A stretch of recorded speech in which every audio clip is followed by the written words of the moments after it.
আমার ছোট ভাইয়ের ছেলে জহিরুল ইসলামের ছেলে আমেরিকা লেখাপড়া করে কালকে রাতে খবর রাতে 12টার পরে খবর আইলো আমেরিকা প্রবাসী যে নিমন মারা গেছে। ঢাকা থেকে আসে খবর প্রথম আমার কাছে আইছে, আমি মাহবুব রহমান। নিমন আমার ভাতিজা হয়, 2 বছর আগে গেছিল বাইরে আমেরিকায় লেখাপড়া করার জন্য। হুট করে কালকে খবর পাই যে মারা গেছে। সরকারের কাছে আবেদন যে এত ভালো লোক, এত একটা মেধাবী ছাত্র কিভাবে মারা গেল, সে কি অন্যায় করেছিল। বাংলাদেশ সরকার যেন আমেরিকা সরকারের সাথে কথা বলে লাশটা বাংলাদেশে পাঠানোর জন্য, আমগোর কাছে হস্তান্তর করার জন্য। এটাই আমরা বাংলাদেশ সরকারের কাছে আশাবাদী। আমরা 10 দিন পরে শোনা যাইতেছে হের কোন রাউসও আমরা না পাস্তাছি। RICL TMX, যুগের পর যুগ স্থাপনা থাকে মজবুত।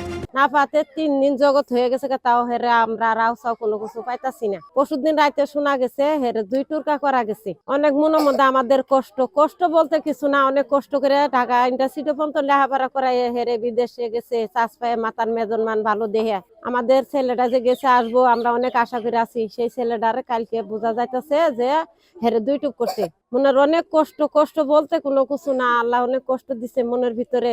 এই দুঃখ আর কবার বলতে কোনো ভিতরে তো না রাও আঙ্গেরা আসবে নাকছে না। কাগজপাতি করে দেন, দেওয়ার পরে যেন আপনারা লাশ পাবেন না। এমনি তো লাশ করে দিব না। তো ওই প্রসেসই চলতেছে যে নাচ আমাদের দেশে নিয়ে আসবো।